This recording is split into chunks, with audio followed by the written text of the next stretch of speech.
Good morning or good afternoon, based on your time zone. Welcome to this webinar on culturally adapted DBT for Hispanic and Latino clients.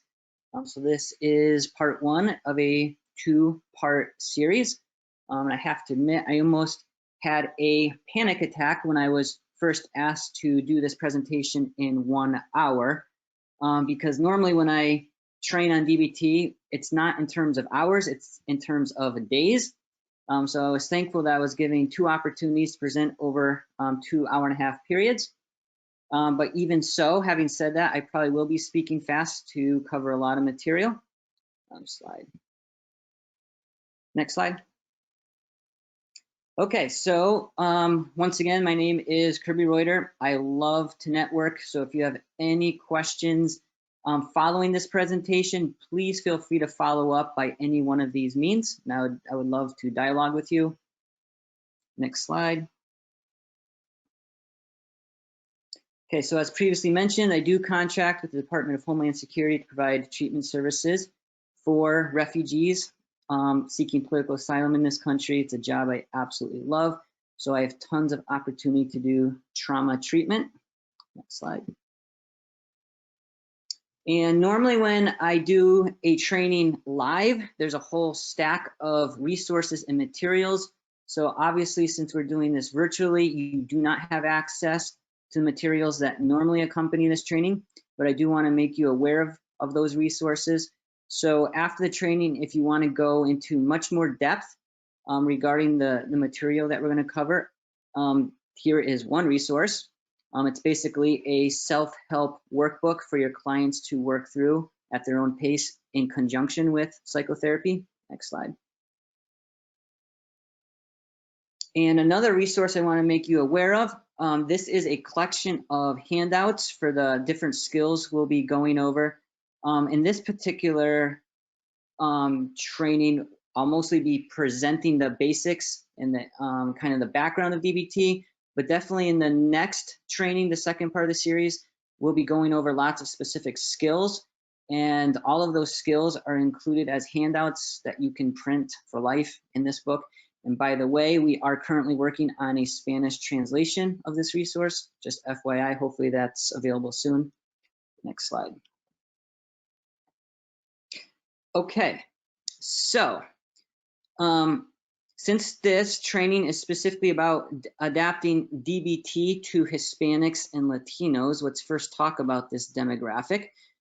So as you can see from this graphic, the Latino Hispanic population comprises more than 18% of the US population. And within that population, at least 16% have reported some sort of mental illness in the last year. And if you think about how much mental illness is underreported, especially with this population, you can imagine that that number could easily be a lot higher.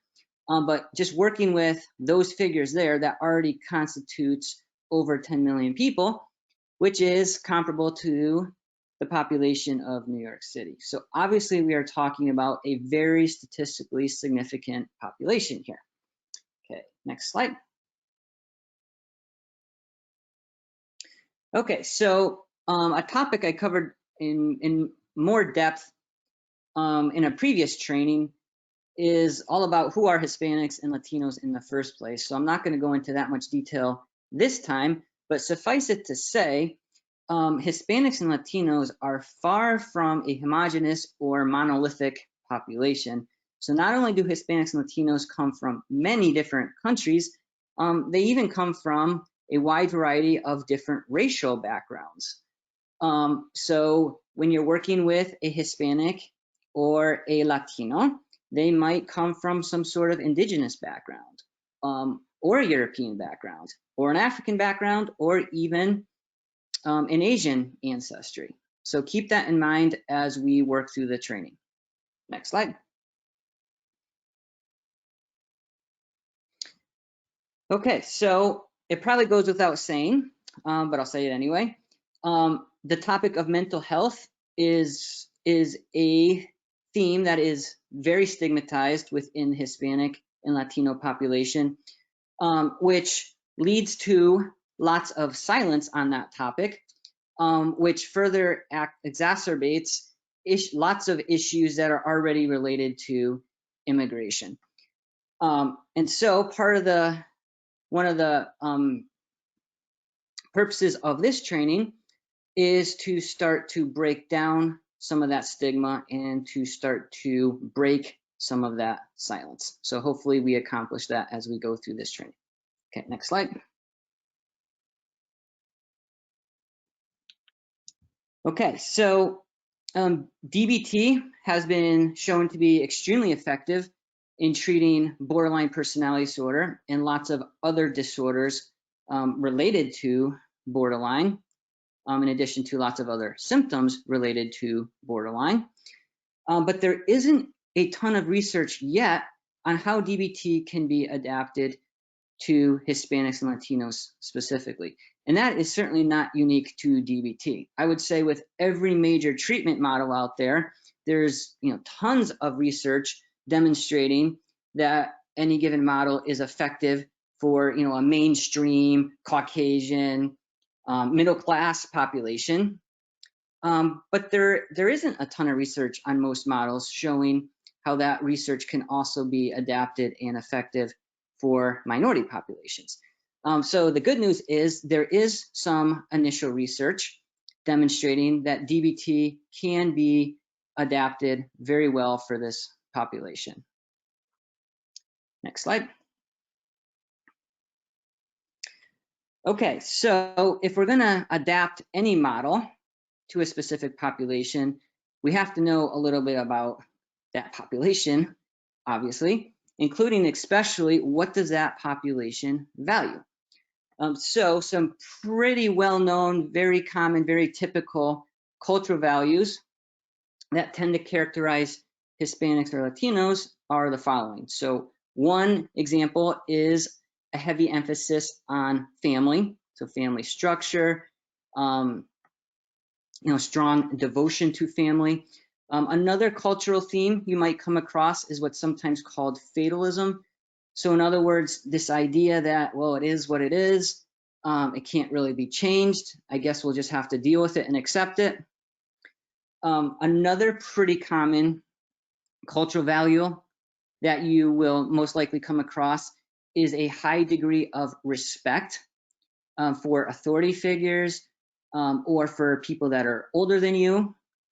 Another pretty typical value that you might come across are traditional gender roles in which the male might be conceptualized as the main breadwinner, whereas the wife might be conceptualized as the main homemaker, and different variations of those roles.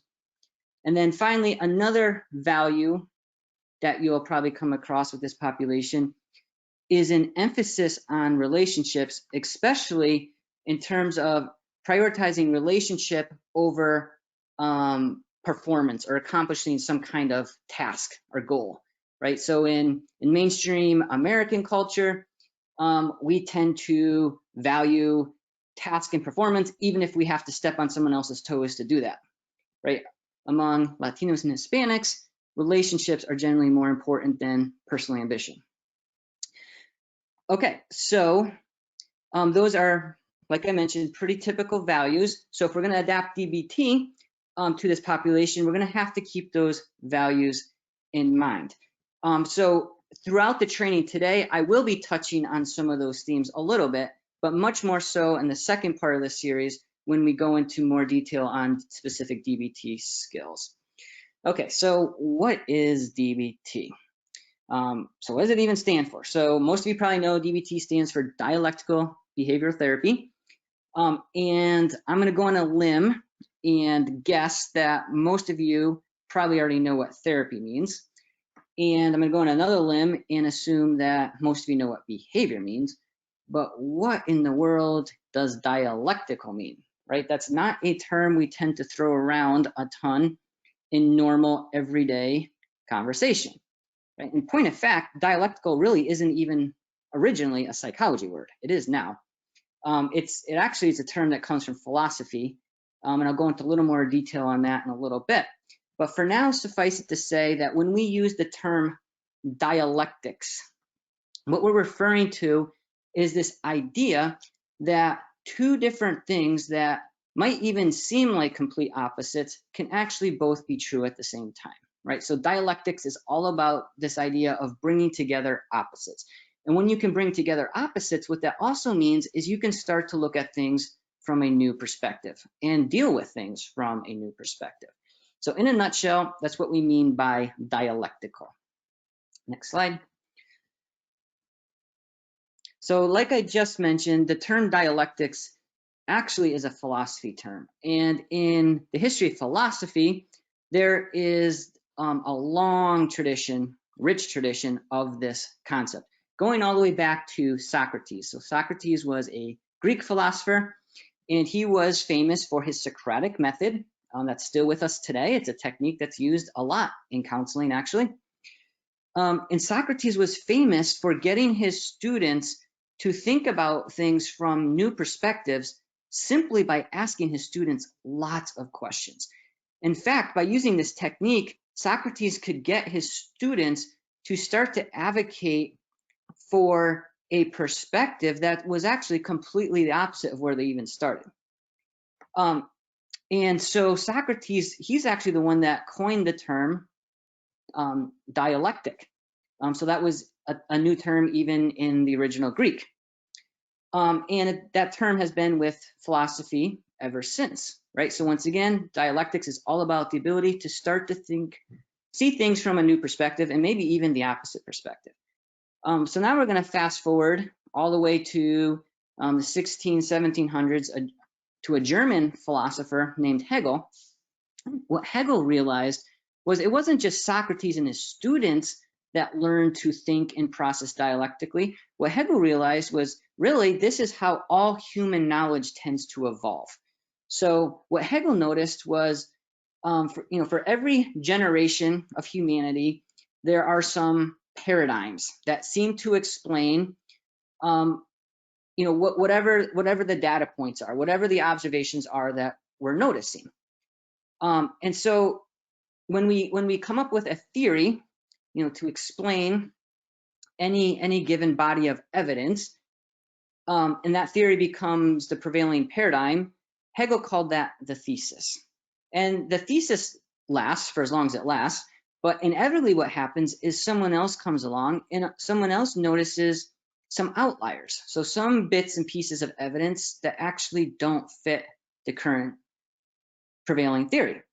So then someone else comes up with their own theory, a competing theory, to account for the outliers or a different set of data points. So now we have two or multiple theories in competition. But then ultimately what happens is someone else comes along and someone else notices, well, actually, if we take all of this evidence, all of these observations, all of these data points combined, and we just look at it from a slightly different perspective, we can actually come up with a brand new theory that accounts for all of it, right? The whole shebang. And Hegel called that the synthesis. Well, now we have a brand new thesis, right? The synthesis just becomes yet another thesis. And that prevails for as long as it lasts, right? Until someone else comes up with even more evidence that now doesn't support, right? So human knowledge tends to evolve very cyclically in terms of these iterations. And if you think about it, Hegel was right. And if you don't believe me, apparently you've never read a research journal, because even scientific research contradicts itself all the time, right? So you might come across one study that says wine is good for you. Then you'll come across another study that says, well, wine is bad for you. And you're like, well, which one is it? And then you'll come across, usually some kind of meta-analysis, right? Some kind of overview of, say, 100 different studies. And usually that meta-analysis will come to some sort of very conclusive, decisive decision, such as, well, wine is both good for you and bad for you. It depends on many factors, right? That's dialectics right there, right? It's learning to see the nuance. It's learning to see how opposites can actually both be true. Well, now let's fast forward all the way to Marshall Linehan. So what Marshall Linehan realized was it wasn't just science or philosophy or the scientific community or research journals that is dialectical. What Marshall Linehan realized was actually this is how all healthy, mature adults process life, because life is full of contradictions. Life is full of nuances. And if you can't process all of that, then you're going to have a difficult life. So what Marsha Linehan realized was that a lot of clinical problems are a result of a breakdown in dialectical thinking, right? So what do you think would happen is, what do you think would happen to a person if they had a belief based on maybe on past experience, but now they're stuck with that belief and they cannot see any new perspective, or they cannot change their perspective based on new evidence, right? As you can see, a breakdown in dialectics is going to cause all kinds of clinical problems. Okay, next slide. Okay, so as we know, Marsha Linehan is the founder of DBT. So I would like to show a brief video from Marsha Linehan. So if we could show that now.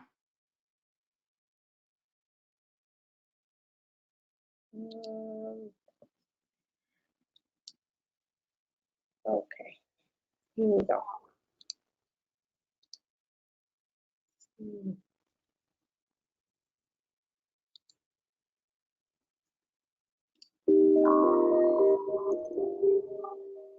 You know, I've seen a lot of changes in people who've been at DBT, and it's really almost impossible to describe them because the problems people come with are very different.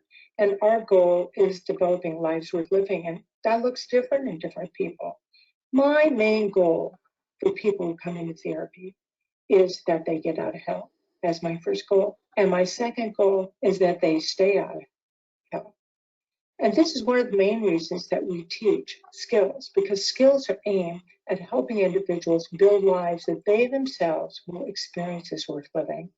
The idea is that if you can build a life that you experience as worth living, you'll keep living and you'll stay out of hell. Okay. So that was a really good 1-minute introduction to the entire model. So if you notice, Marsha Linehan mentioned a few key points in that video. So first of all, she mentioned the 3 main goals of DBT, right? So the first main goal, if you caught that, is to simply get out of hell, right? Help our clients get out of the personal hell that they're in. And from a DBT perspective, hell is referring to the intense emotion, the intense suffering that results from emotional dysregulation.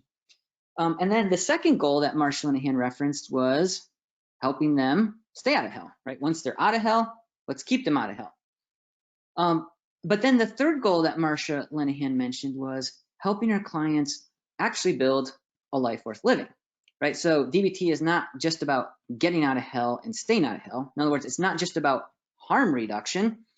It's all about building a life that's personally meaningful to you, right? That's the ultimate goal of DBT. And then Marsha Linehan, in that brief video, also mentioned the means by which we are going to help clients accomplish all 3 goals. And that is through skills work, right? We're going to teach clients the skills they need to get out of hell, the skills they need to stay out of hell, but then ultimately the skills they need to start building a life that's personally meaningful. Next slide.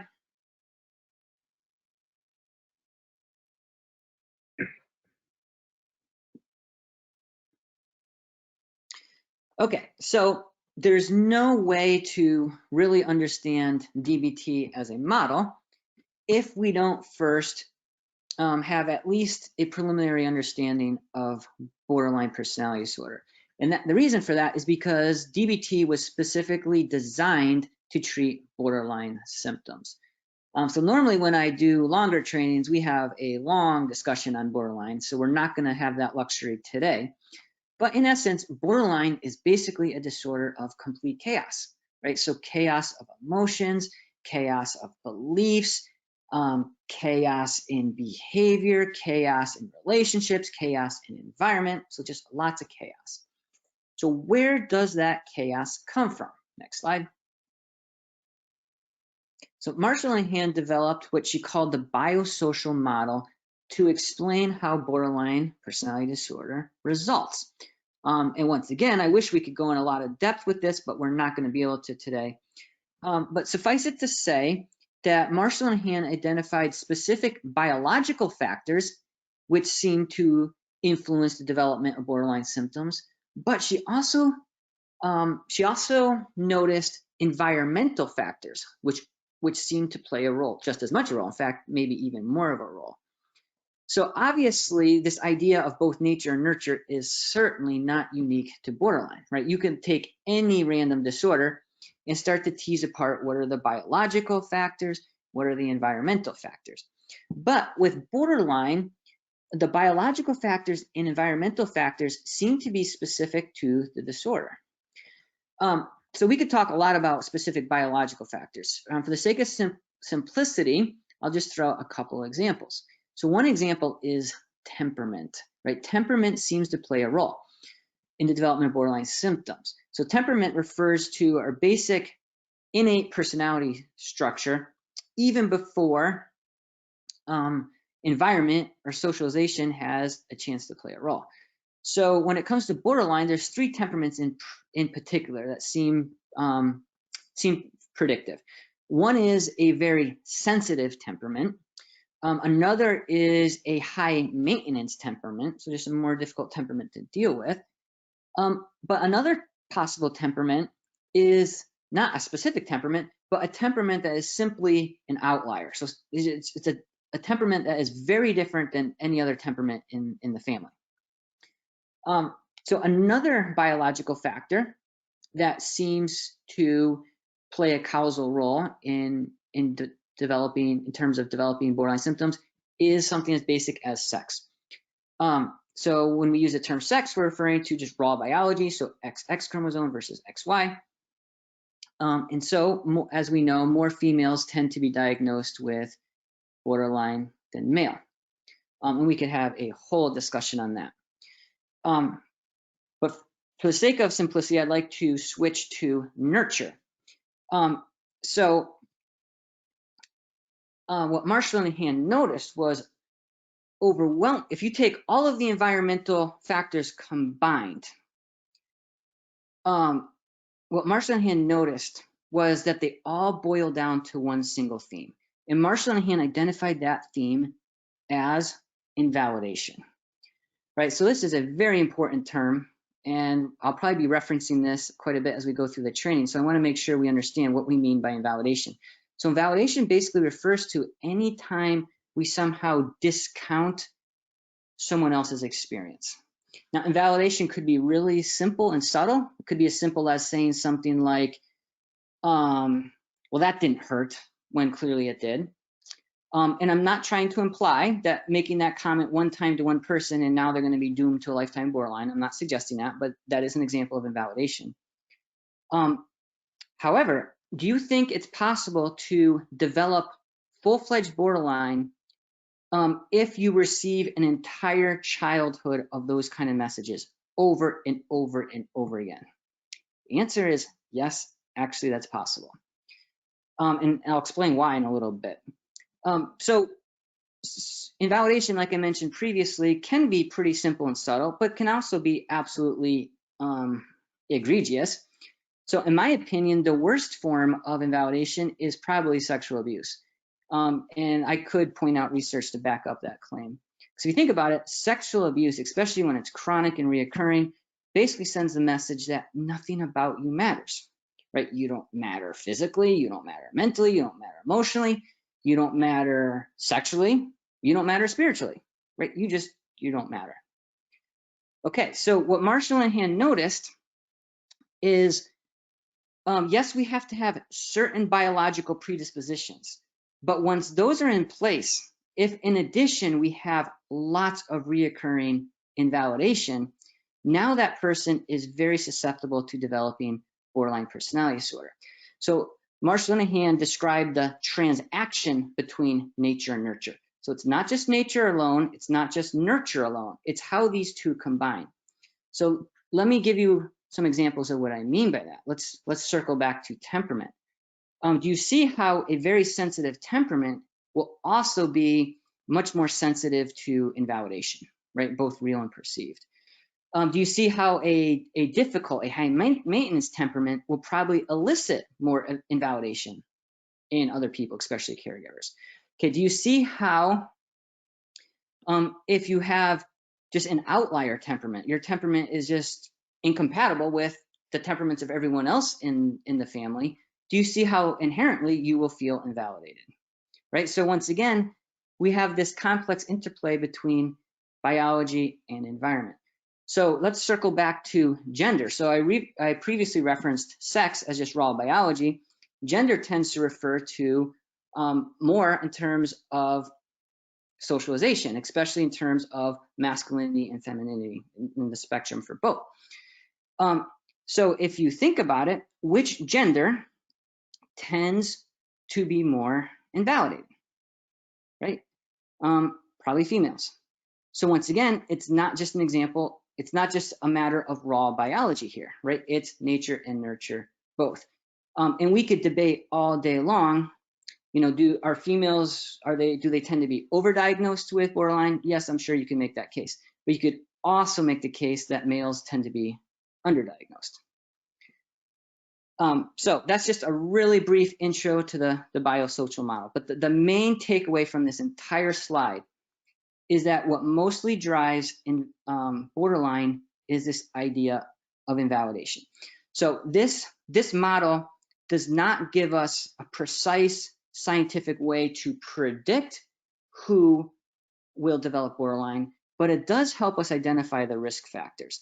So for example, if you have a sensitive temperament and a high maintenance temperament, and it's different than other temperaments in the family, and you're a girl, and you are being sexually abused, you are on the fast track towards developing borderline. It's not inevitable, right? Because obviously there are many mitigating factors. However, you are much more susceptible. So do you need all those risk factors to develop borderline? No. Some people develop borderline with just a few of those. Okay, next slide. Okay, so what's the result of an entire history of invalidation? By the way, another point I want to make really briefly is I'm sure you've all heard the distinction between big T traumas versus little T traumas. So a big T trauma is something that everyone would recognize as, yeah, that was traumatic, right? If you were violently raped, for example, or you saw a caregiver get shot, we would identify that as a big T trauma. But what the research shows is we can also be traumatized by many little traumas that don't get identified as traumas. But all of those little T traumas have a cumulative effect, which can result in the same exact symptoms as a big T trauma. So remember I was talking about how invalidation tends to drive borderline. Well, you can think of each instance of invalidation as a little T trauma. Once again, each of those instances, all combined, cumulatively, have the same effect as a big T trauma. And what we now know from the research is that not only is trauma invalidating, but invalidation really is traumatic. Chronic invalidation can actually even lead to PTSD. Okay, so someone with a history of invalidation will tend to develop these 5 problem areas. So one is a basic lack of awareness. Another is highly polarized thinking. So in other words, thinking in terms of all or nothing, black or white, not seeing shades of gray. Another is just basic instability in emotions. Another basic deficit area is ineffective coping strategies. So not only do people with a chronic history of invalidation, not only are they more easily triggered than other people, but when they are triggered, they tend to react in ways or try to cope in ways that actually make things even worse. And then another problem area that's pretty typical is a basic lack of people skills. So in other words, an inability to navigate relationships, especially conflict. And if you think about it, these problem areas all start from this lack of awareness. And if you think about it, that lack of awareness is a direct result of a chronic history of invalidation, right? Because if you are chronically told over and over again, well, that's a dumb way to think, or I can't believe you feel that way, or wow, what a great decision that was. If you hear all of those kinds of messages over and over and over again, you will start to not trust your own judgment, and you will start to distrust your own perceptions, including of your own body and your own thoughts and your emotions, right? So invalidation leads to that lack of awareness, and that lack of awareness is what causes all of these other problems. So next slide. So those are the problem areas, but those problem areas also explain why we have DBT and how DBT was developed. So Marshall Linehan developed DBT based on those 5 problem areas. So as you can see, DBT is an extremely practical skill set because each of these skill sets was developed to directly address a specific problem area. So if highly invalidated clients tend to have poor awareness, including especially starting with self-awareness, then what would be a good tool to help with that? Well, how about mindfulness? So can you see how mindfulness is the perfect skill set for that particular problem area? And so obviously Marshall Linehan did not invent mindfulness. So where did she get that? So obviously Marshall Linehan borrowed this whole idea of mindfulness from Eastern spiritual traditions, which have been practicing and honing mindfulness skills for thousands of years. So do you see what Marshall Linehan is doing? She's borrowing from a different tradition and plugging it into psychotherapy. And that's actually a theme you'll see over and over again in DBT. Because what's the next skill set? Well, the next skill set is dialectical thinking. So why did she add that in? Remember, one of the problem areas of someone that's been chronically invalidated is very dichotomous, very binary thought patterns, right? And that comes from, early on trying to decipher, are you a good person or are you a bad person, right? Because my own caregivers invalidated me, or other people invalidated me. So there's only 2 categories of people. Either you are going to meet my needs or you're going to be one of those invalidators, right? And then they generalize those binary patterns and apply it to pretty much everything in life. That's how they end up with this breakdown in dialectical thinking.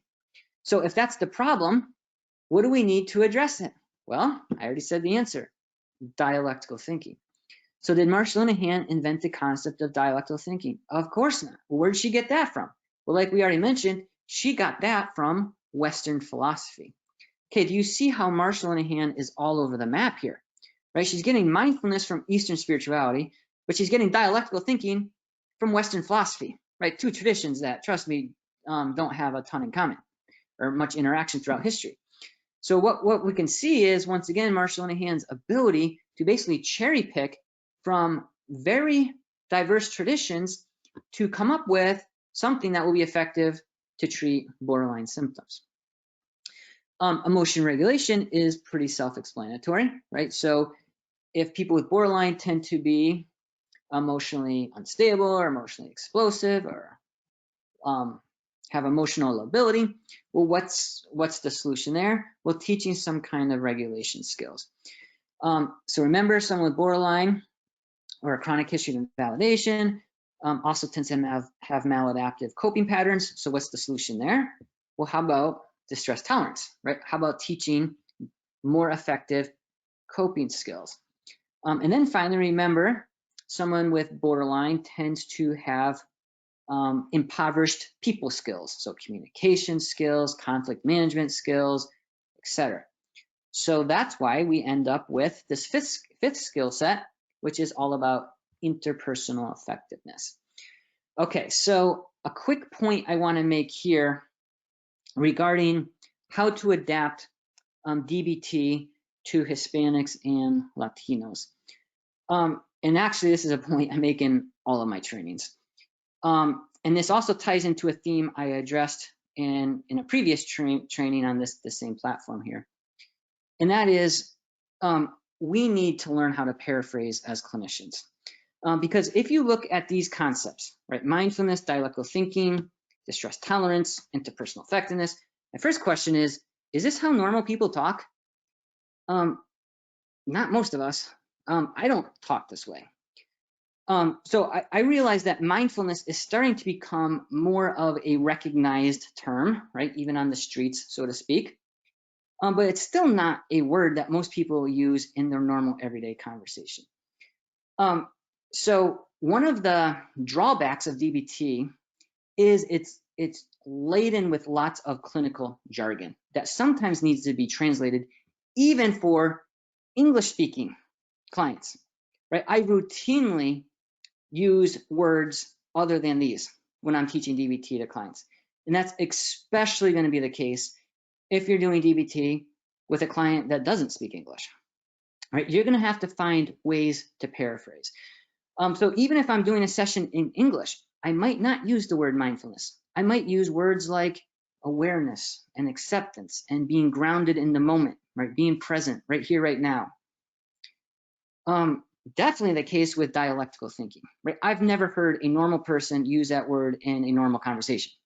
Right? The only time I've ever heard the word dialectics used in a conversation was when either I was talking to a philosophy student or someone that already knew DBT. That's not a normal word. So when you're doing therapy, you might have to paraphrase again, right? You can say things like balanced thinking, flexible thinking, thinking more in the middle, right? That might be much more accessible to your client. Emotion regulation, once again, that does sound pretty straightforward, but I've worked with children and adolescent clients that did not know the word regulate. So we can't even take that for granted. There is a common paraphrase of emotion regulation out there that I actually do not like, and I would like to publicly warn against it here. Sometimes you'll hear the term controlling your emotions, and you'll even see that in prominent DBT books. I do not like the term controlling your emotions, and we'll talk more about this when we get to emotion regulation. The reason I don't like that term is because if you think about it, our clients, the reason they have these symptoms in the first place is a chronic history of invalidation. Our job is not to add more control to the mix, right? Our job is to teach them to be aware of their emotions, to manage their emotions, but even to care for their emotions, right? Do you see how that's different than trying to control? Distress tolerance is another term that you might need to translate, right? We don't use words like that in normal conversation. Distress tolerance is simply referring to coping skills. So just say that. And then if you think about this last term, interpersonal effectiveness.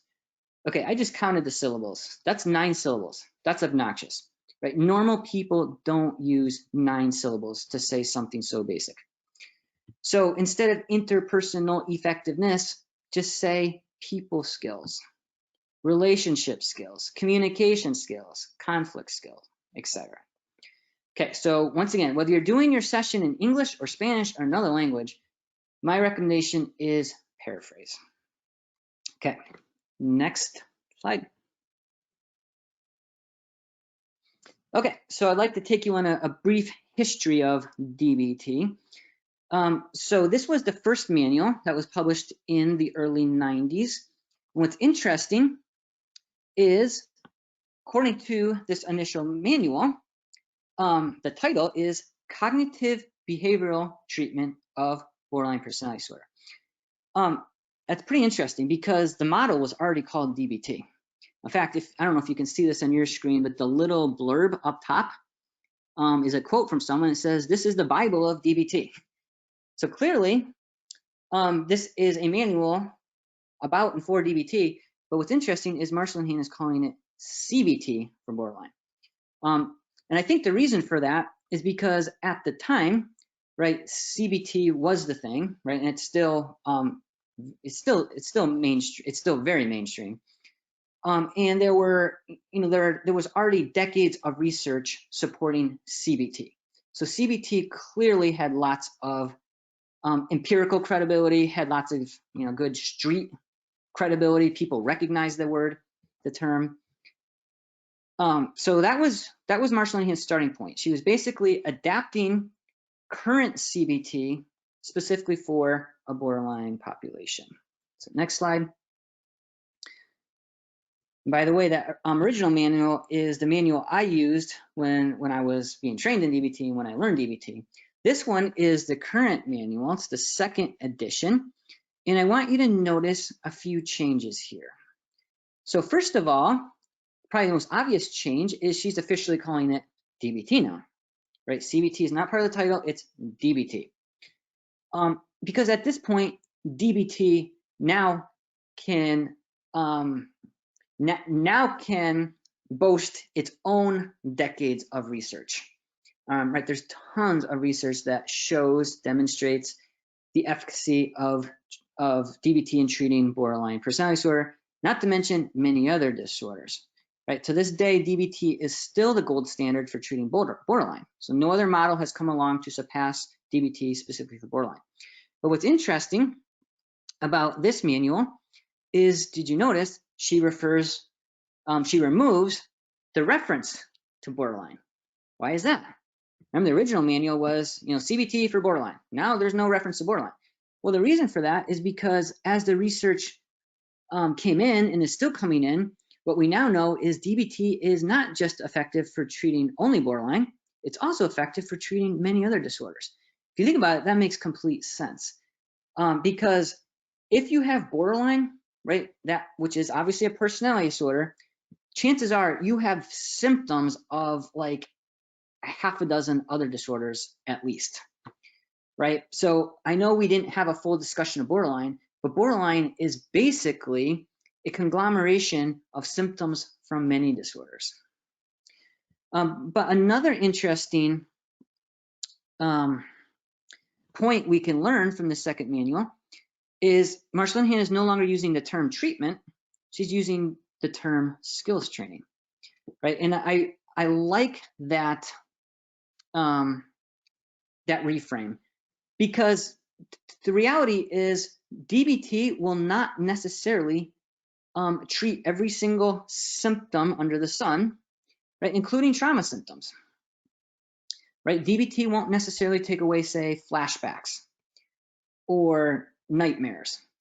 But what DBT is, what it's all about is a skills training program, right? It teaches clients the skills they need to be able to do therapy itself. So one of the points I probably should have made earlier when I was talking about those 5 problem areas is the main issue with those 5 problem areas is if you have major issues in all of those areas, you can't even do treatment itself, right? So DBT is all about learning the skills to be able to benefit from counseling and stay in counseling as you build a life worth living, right? So DBT is this foundation of skills work, which you need to do, which you're going to need if you're going to go on and do deeper trauma work. Okay, next slide.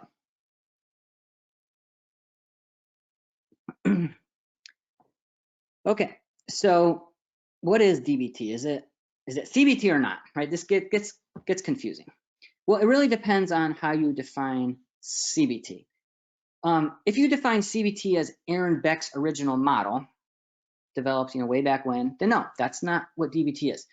DBT certainly borrows a lot from that original CBT, but it's also made lots of modifications and expansions. But I think most of us nowadays do not define CBT as Aaron Beck's original model. I think most of us nowadays define CBT as an entire family of models, right? There's many models out there that help people process and change their thoughts and their behaviors. Okay, so if you see CBT as an entire family of models, is DBT part of that family? Absolutely. Why do I say that? Well, DBT is all about changing thoughts and behaviors, but it does it in a very different way than the original CBT. So if you recall, original CBT is all about helping people change their thinking by challenging, by confronting, by refuting, disputing, right? Pointing out how your thoughts, they're not logical, they're not rational, there's no evidence for it. Okay, so that approach has clearly worked for many people, lots of people, right? That's why CBT was very effective and still is effective. But you see how that approach is not going to work for someone with a long history of invalidation, right? So DBT has a different way of dealing with thoughts, and that is through mindfulness and dialectical thinking. And we'll talk more about that when we cover dialectical thinking more in depth. But DBT also has these behavioral components, right? The stress tolerance, learning better coping, that's a behavior. Interpersonal effectiveness, right? Learning better people skills, communication skills, conflict skills, etc. That's a behavior. But then what makes DBT unique within CBT world is one of these behaviors is emotion regulation. So if you think about it, learning to deal with emotions directly is a missing link in most of CBT world. And if you think about it, just look at the name itself, cognitive behavioral therapy, right? So CBT, as we all know, has this sequence of thoughts drive our feelings, which then drive our behaviors. So CBT recognizes we have thoughts, emotions, and behaviors, but then what's the model called? Cognitive behavioral therapy. Well, what happens to the emotions, right? From the original CBT perspective, emotions are basically this annoying side effect of our thoughts and the trigger for our behaviors, and that's it. That's not how DBT sees emotions, right? DBT puts thoughts and emotions on the same level. And yes, both need to be regulated. But DBT recognizes emotions as a source of information in its own right? Not just this annoying side effect of whatever we think, and not just this random trigger for our behaviors. So that's actually why I put dialectical thinking, emotion regulation on the same level here, the same line, to show that both are on equal footing in DBT world. Okay, next slide. Okay, so dialectical behavioral therapy is obviously all about dialectics, bringing together opposites. And there's many examples of dialectics within the DBT model, not surprisingly. But this is the most important one. This idea of both acceptance and change.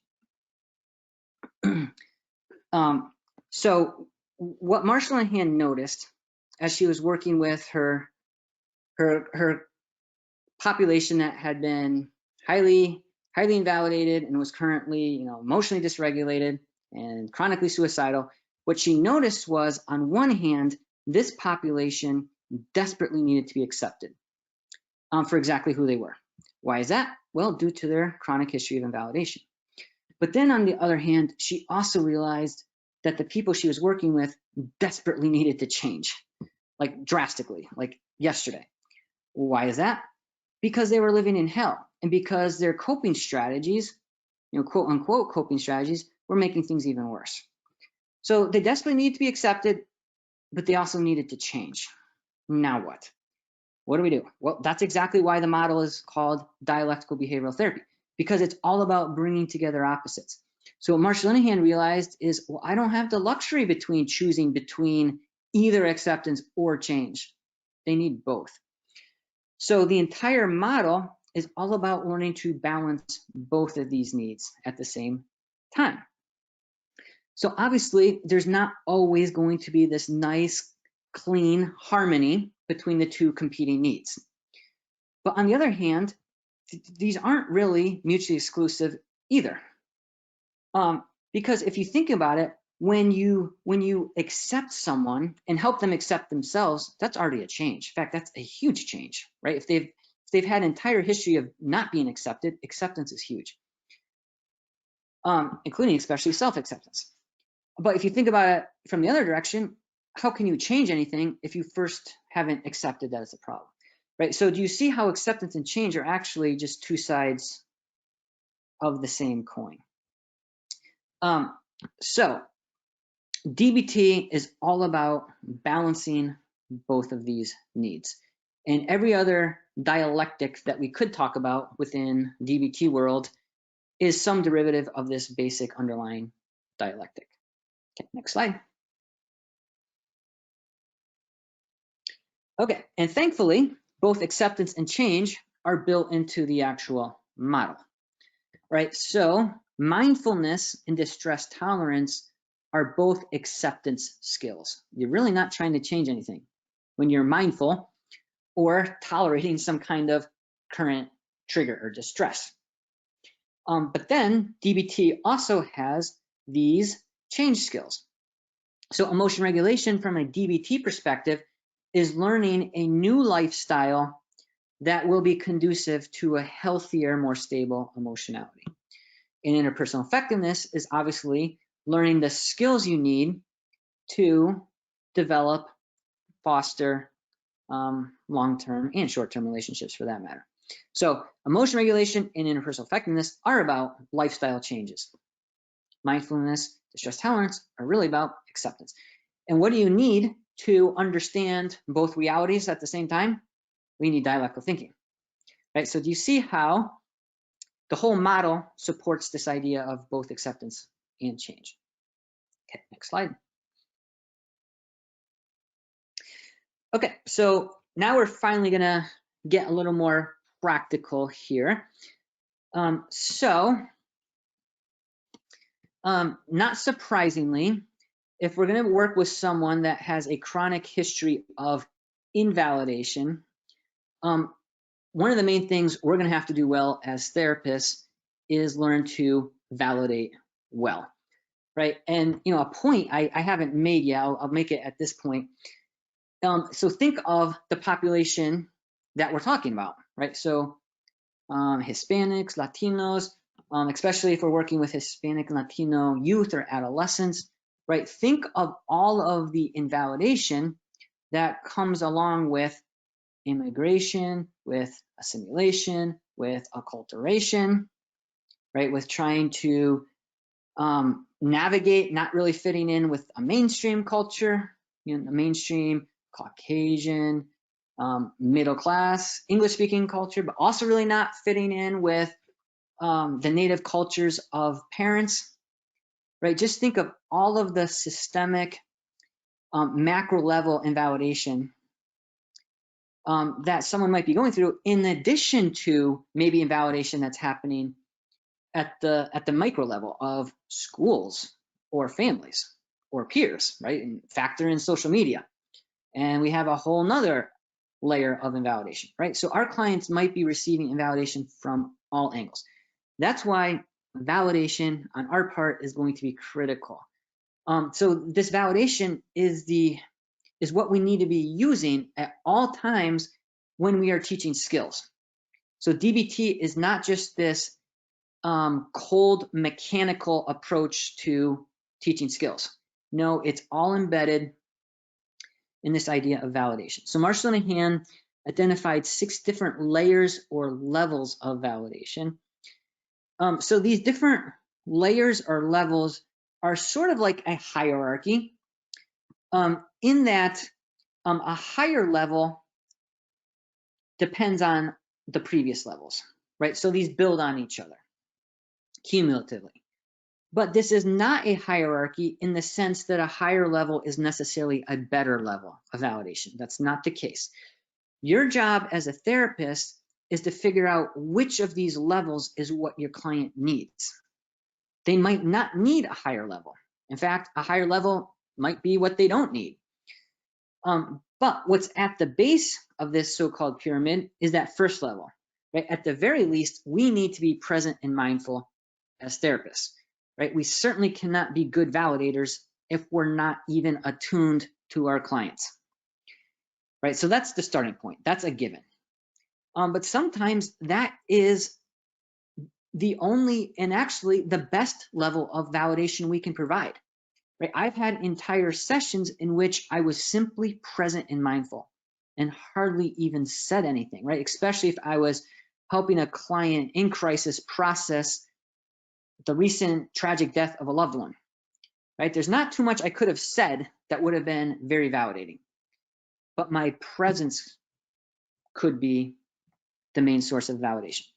Okay, so once we're present and mindful, in other words, once we're attuned to our clients, sometimes we realize that additional forms of validation are necessary. So an additional layer of validation we can add to the mix is to reflect back what our clients are communicating to us verbally with their words. And this is a level of validation that we've all been trained in extensively, those of us in the mental health field. So basically using our active listening skills, so paraphrasing and summarizing back to our clients what they've told us, right? And asking clarifying questions. So did I get that right? So that is a very powerful source of validation.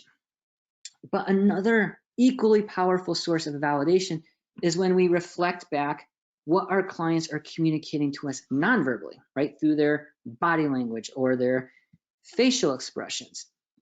So one powerful way of reflecting back the nonverbals is to notice them and then to interject some of their nonverbals into your own nonverbals. So this is a very powerful technique called mirroring. So for example, if your client starts to maybe raise their voice a little bit, maybe that's your cue to also subtly increase your volume. Or if your client starts to speak faster, maybe that's your cue to also slightly accelerate your own speech. Or if your client just maybe moves forward, maybe that's your cue to also subtly just scoot forward a little bit. So obviously there's a huge difference between mirroring versus mimicking, right? We're not going to mimic our clients, but mirror means we just subtly reflect back some of their nonverbal cues in a way that they're not even aware of it consciously, but subconsciously they are. And that's why this is so powerful. They will feel like, wow, you really get me. You're tracking with me. Simply when you reflect back these nonverbals. And there's actually, a whole world of neuroscience behind this concept that I'm talking about. We literally have neurons in our brain called mirror neurons that directly communicate with the mirror neurons of other people. And if you think about it, our clients that come from a chronic history of invalidation, one of the first ways that they were invalidated as children was a lack of reciprocity from their parents. So their parents, for whatever reason, were not able to mirror their kids, right? So what do we normally do with a baby, right? If a baby smiles, what do we do instinctively? We just smile back, right? If a baby starts to say gobbledygook, what do? We say gobbledygook right back, and nobody thinks that's strange, right? Because we are hardwired to mirror, especially babies. So if our clients missed out on that phase of life, they missed out on a huge chunk of validation. So we can provide some of that in therapy simply by reflecting back nonverbals. Another way to reflect back both verbals and nonverbals at the same time is pointing out when what the client is saying with their words doesn't match their body language, right? So you don't want to do this in a confrontational sort of way, but you can do it, kind of from a one down posture. You can say something like, okay, so this is what I'm hearing you tell me with your words, but your body language seems to be telling me something different, and I want to make sure I'm understanding both messages. So I want you to explain exactly what is your body language telling me, but I also want to make sure I'm tracking your words, right? Just a powerful way of showing that, wow, you're paying attention to both. Another way, so after we reflect back our client's communication, another way we can add even more validation to the mix is when we normalize what they're telling us, right? Not just reflect back, but normalize. So we normalize what our clients are communicating to us when we say things like, oh, it makes sense that, right? So we can normalize something that happened in the past or normalize something that's going on right now in the present. So we could say things like, well, yeah, it makes sense that you don't want to just jump right back into another dating relationship, right? Just look at how all of the other dating relationships have gone so far. Right? Do you see how by saying that, I'm normalizing both the past and the present in one sentence? And then we come to this very DBT specific concept of radical genuineness. So according to Marshall Linehan, this is the highest level of validation when we are just real with our clients. So not even from a therapist to client perspective, but person to person, mother to mother or parent to parent. And according to Marshall Linehan, this is when we can come across as the most validating, because the other person will trust us even more if they can see that we can be real with them. So obviously, you have to have a lot of rapport in previous validation to be able to pull this off. You don't want to be radically genuine with someone if you've skipped levels 1 through 5.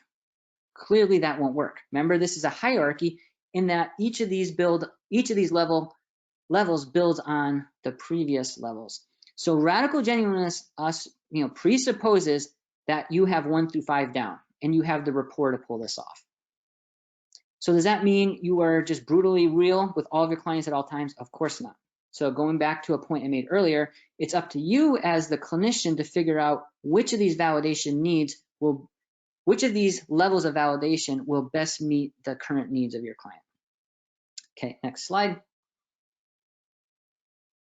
Okay, so what I'd like to do in the remaining time we have is at least get started on the first of the 5 major skill sets that we'll be talking about.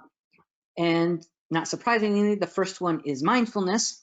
The reason that's the first skill set that we're going to talk about is because it's foundational, right? You cannot do anything else in DBT if you're not first building on this foundation of mindfulness. So for example, how in the world can you do a better job of coping with your triggers if you don't even know what your triggers are?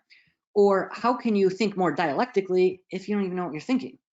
Or how can you regulate your emotions if you don't even know what your emotions are, right? That's why we're going to start off with mindfulness. Next slide. So this is probably the best definition of mindfulness I've ever come across. I like this because of its simplicity, but it covers all of the major components of mindfulness. So mindfulness is all about learning to pay attention, but for a specific purpose, right? It's just not randomly paying attention. No, we're doing this for a purpose. And it's if we're teaching mindfulness to a client, if the client doesn't understand the purpose of why we're doing this mindfulness work, they're probably not going to be too terribly convinced. So what are the purposes? Well, you want to make sure your client understands how the mindfulness practice will directly relate to 1, their symptoms, and 2, their quality of life. Right? If they don't see how mindfulness is going to affect the symptoms of whatever disorder that they have for which they are presenting in counseling, or how mindfulness is going to help their overall life goals, once again, they're probably not going to be too engaged. So teaching our clients to pay attention for a purpose, but specifically in the present, the here and now. So obviously, we really don't have to train our clients to worry more about the future or obsess more about the past, right? I highly doubt any of us have ever had to teach our clients that. And that's because our brain automatically defaults to either the future or the past all on its own, right? Nobody needs training in that. What's much more difficult is learning to settle, quiet, and focus our mind on the present. Trust me, that's hard work. That's exercise.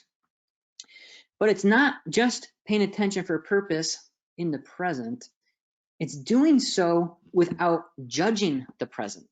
Because if you think about it, as soon as you tune in to the here and now, and you start thinking about how everything is wrong with the here and now, well, now you are paying more attention to your internal commentary than the actual situation.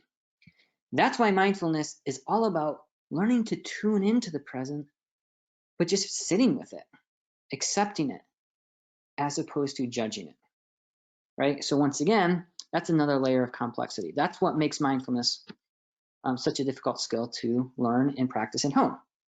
So if you think about it, we can boil these 4 components down to 2 basic themes. Right? Mindfulness is all about awareness of the present, but also acceptance of the present. Okay, next slide. And here's why it is so important to help our clients be more grounded in the present. Is that because the future isn't important or the past isn't important? Well, of course not. Of course the future is important. Of course the past is important. But here's the deal. Can you plan for the future only by worrying about the future? Or can you heal from the past only by obsessing about the past? No. To do both of those, to heal from the past and to prepare from the future, you actually first need to be grounded in the present. And here's the deal. If we can help our clients be better grounded in the present, they can actually do a better job of planning for the future, which will bring down their anxiety, which will help them be more grounded in the present, which will help them better plan for the future, right? Do you see how that's a positive feedback loop? But the same is true when we're doing trauma work, right? To do trauma work, the client has to be grounded in the present. If you're not grounded in the present and you're re-experiencing some kind of trauma, well, that's a flashback, right? That's what we're trying to treat. It's not what we're trying to induce in treatment. So we need to help our clients be grounded in the present. When they're grounded and they feel safe in the present, now we can reflect on, process something from the past, which once again will bring down their anxiety because they're successfully processing something from the past, which will help them be even more grounded in the present, which means we can do even more trauma work, right? So once again, we have a positive feedback loop, but this has to happen from the present, right? So that's where these mindfulness skills come in. Next slide. Okay, so once again, mindfulness is awareness plus acceptance, both.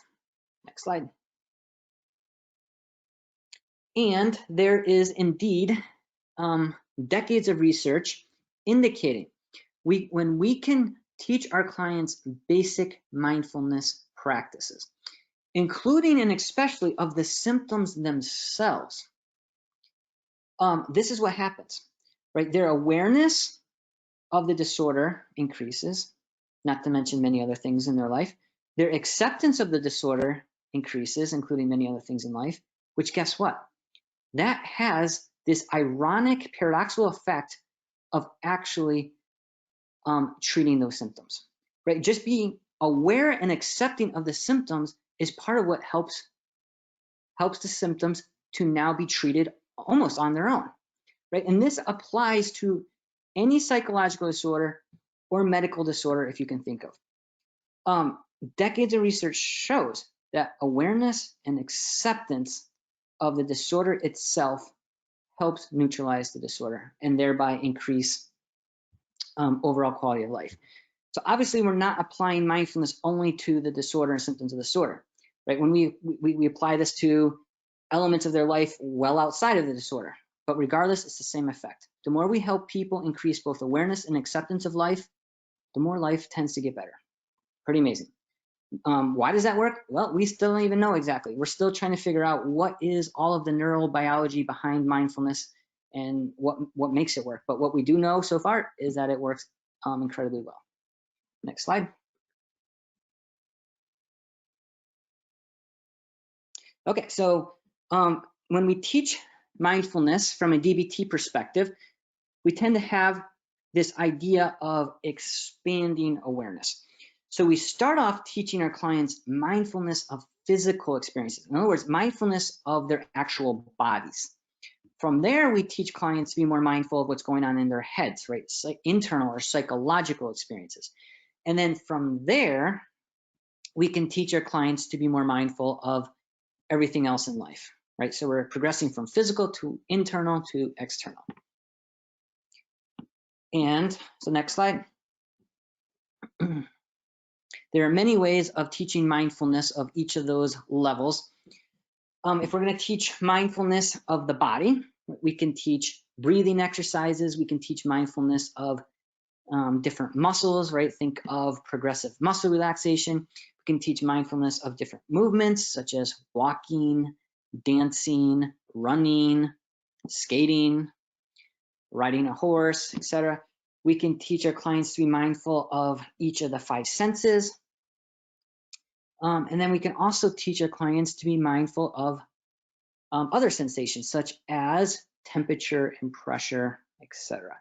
Okay, here's why it's so important that we start off teaching mindfulness of the body. Because if you think about it, what is the body? The body is our instrument that we have to be mindful of everything else. If you're not even mindful of your own body, you're not going to be mindful of everything else, right? Think about it. Where are your 5 senses located?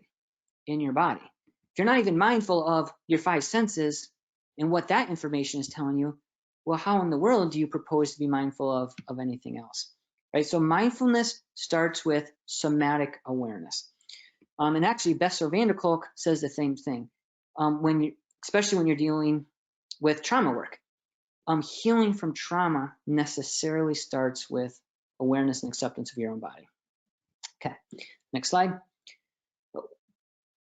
So once our clients are better attuned to their bodies, now we can start to teach them to also be more aware and accepting of what's going on in their heads, right? So different urges, or maybe triggers, memories, thoughts, feelings, etc. So, something I forgot to mention on the previous slide when we were talking about mindfulness of the body is one of the classic DBT ways of doing that is the body scan. So if you don't know what a body scan is, just do a Google search. There's many examples. But a body scan can be just a quick 5-10 second scan of your body. What do you feel in your body? Or it can be a more in-depth meditation exercise. So next slide, one of the classic ways, especially from a DBT perspective, to teach mindfulness of the mind itself is what I call the stream of consciousness. So this is all about learning to visualize all of your internal mental activity as if it's something floating down a river, so different boats or leaves, or you can use whatever you want. And so all of your thoughts, feelings, memories, urges, triggers, etc. Are represented by a little boat floating by or a little leaf floating by. And what you're doing in this exercise is you're learning to train yourself to sit on the bank of that river and simply observe all of these little boats floating by, right? And learning to name them, describe them. But what you're not going to do is dive into the water and jump on those boats, right? You're simply learning to observe your own mental functioning as it's happening in real time. Okay, next slide. But once our clients have learned to be more aware and accepting of their bodies, as well as what's going on in their heads, now they have the tools they need to start to learn mindfulness of pretty much everything else in life. And once again, I have 5 examples here. So my purpose in selecting these 5 examples was simply to demonstrate that anything can be turned into a mindfulness practice. Right, a mindfulness exercise can range from something completely routine and ordinary and daily, like washing dishes or brushing your teeth or taking a shower or walking the dog. So it could be something literally that ordinary, or maybe it is something much more deeply meditative and transcendental, right? It could be some kind of spiritual experience, but it could be anything in between. Prayer could be a mindfulness exercise, or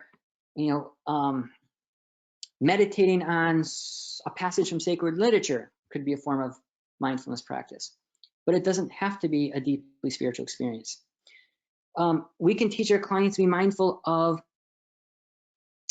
events that they just really, really enjoy, such as spending time with their kids or fishing or whatever.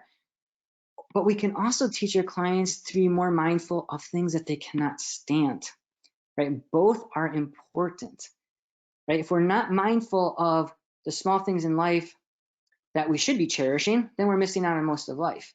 But if we also cannot be present with and accept things that we cannot stand, then we're going to tend to react in ways that will make things even worse.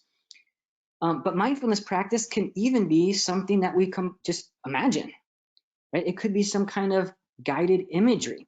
In other words, mindfulness can range from something that we do every day to something that doesn't even exist. Anything can be turned into a mindfulness practice. So when I'm teaching mindfulness to clients, I actually usually focus on ordinary activities for a few reasons. One reason is I don't want clients to think that mindfulness is some, esoteric practice that requires decades of training under some, guru from an exotic country far away. Or that mindfulness practice will require some kind of expensive training or, a class that they now need to tack onto their schedule that's already taxed to the limit. No, I want them to realize, no, mindfulness is actually something you can and should be doing with all of the little things in your life. So take washing dishes. If you already do that every day, perfect. For 5 minutes of that, make that your mindfulness practice. So what you tell clients is, next time you wash dishes, I want you to pay attention to every aspect of washing dishes. So what do the dishes feel like? What do they look like? How heavy are they? I want you to pay attention to, the color of the dishes. I want you to notice the detergent. So what does the detergent feel like, smell like? Pay attention to the water. What is the temperature of the water, the pressure of the water, all of these experiences. And if any thoughts or emotions or any random memories show up, which they will inevitably, that's fine. In other words, if your mind wanders, just simply notice it and come back to the dishes.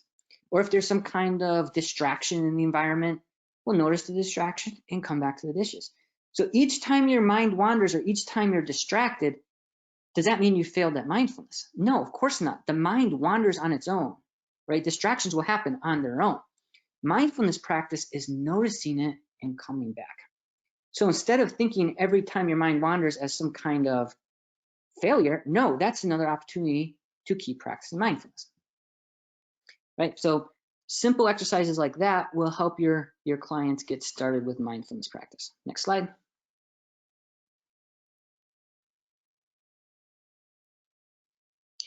Okay. And then after your clients have started practicing mindfulness on their own, in session, you can follow up with these questions. So as you were doing mindfulness, what did you notice? Typically they'll say things like, wow, my mind wandered a ton. So what you can say is, that's great. You're already more mindful because now you better understand how your mind works. Or how is this experience different from how you normally do this activity? Well, normally I just completely space out and I don't even pay attention. Okay, but this time I was actually noticing the experience. Okay. And this is where the rubber hits the road. How does what you learned relate to your symptoms? And how does what you learned relate to your own personal life goals? So remember, our clients aren't going to be motivated to pursue mindfulness if they don't understand 3 and 4. So let me just give you a quick example of this. So I was working with a client who had all the classic symptoms of a panic disorder. And we were trying to brainstorm ways he could be more mindful. And we were just talking about different things that he enjoyed doing on a fairly regular basis. And one of them was riding his bike. So I said, oh, perfect. And by the way, this was a Hispanic male client that I had from Mexico. And so we decided to turn riding his bike into a mindfulness exercise. So I said, next time you ride your bike, just pay attention to everything going on, but especially in your body. Remember, mindfulness starts with somatic awareness. So the next time he came into session, we processed these questions. So what did you notice? And he said, well, as I was riding my bike, I noticed I was sweating. I noticed my muscles were cramping. I noticed I was breathing heavier. I noticed my heart was pounding a little bit more in my chest. So by the way, incidentally, did you notice all of those are symptoms of a panic attack? So I was just kind of tucking that away in the back of my head. And so I followed up with, how was this experience different from how you normally do this activity? Yeah, normally I ride my bike and I just ride it and I kind of space out and I don't notice anything I don't notice any of these things. But this time I did. So 3 and 4, remember, that's where the rubber hits the road. So I asked, okay, how does what you learned relate to your symptoms? And he started to connect the dots on his own. He started realizing, oh my goodness, what I noticed was all of the same symptoms I have when I have a panic attack. I said, well, that's really interesting. Did you have a panic attack? He said, no. I said, well, why not? You had all the symptoms. He said, yeah, but I had all of the so-called symptoms of panic attack, but I knew it was simply from riding my bike, right? That's why I was breathing heavier. That's why my muscles were cramping. That's why my heart was beating faster. I said, oh, interesting. So do you see how the interpretation you put on what's going on in your body is what causes the panic attack, not the symptoms itself, right? Do you see how such a simple mindfulness exercise can actually be a powerful tool to treat a disorder that seems completely unrelated? And then I followed up with, well, how does what you learned relate to your own personal life goals? Well, if he could have less panic attacks, there wouldn't be so many barriers in his social life or his professional life. And those were two elements of his life that were really hurting because of his panic attacks. Okay, so just a simple example of how I took something fairly abstract like mindfulness and made it very concrete and very applicable to his life. Okay, next slide. Okay, we'll probably just cover one more skill here. So this is a very practical way of taking mindfulness, which, like I just mentioned, can be fairly abstract for clients, and making it much more concrete. So this is an acronym I love, and it teaches basically clients how to walk through the mindfulness process step by step. So the first thing we teach clients is to simply recognize. And you can especially use this tool to help our clients be more mindful of their emotions, right? So teach your clients to recognize the emotion, and especially where they feel that in your body, right? Do you feel that in your head, your chest, your stomach, your back? And then from there, allow the emotion, right? Don't fight it, don't resist it, just allow it. And then from there, investigate. In other words, be curious. Instead of judging the emotion, try to figure out what led up to it. And then from there, nurture, right? Some kind of basic self-soothing skill, some kind of coping skill. So this is basically applied mindfulness, right? Instead of just telling our clients, just go out and be more mindful, this provides them concrete steps on what that looks like in real life. Okay, so this is probably a good ending point for part one. So should we wrap up with any questions or any final thoughts?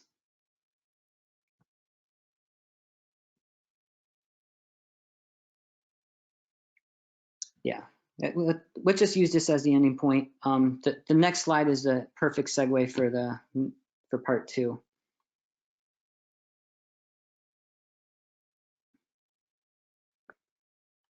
So thank you very much, Dr. Kirby. We're gonna do only 3 questions. We know that it is almost 2:30. So the first question is on what is fatalism, and could fatalism be also perceived by clinicians as radical acceptance? Okay, can you repeat that question? Was it emailed or not?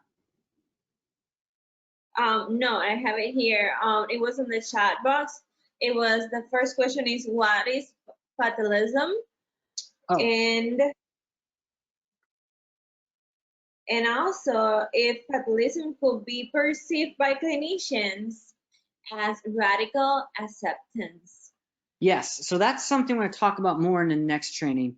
But so fatalism is basically this idea that, well, I can't, it is what it is. It cannot be changed, right? It's the will of God. So that's what it is.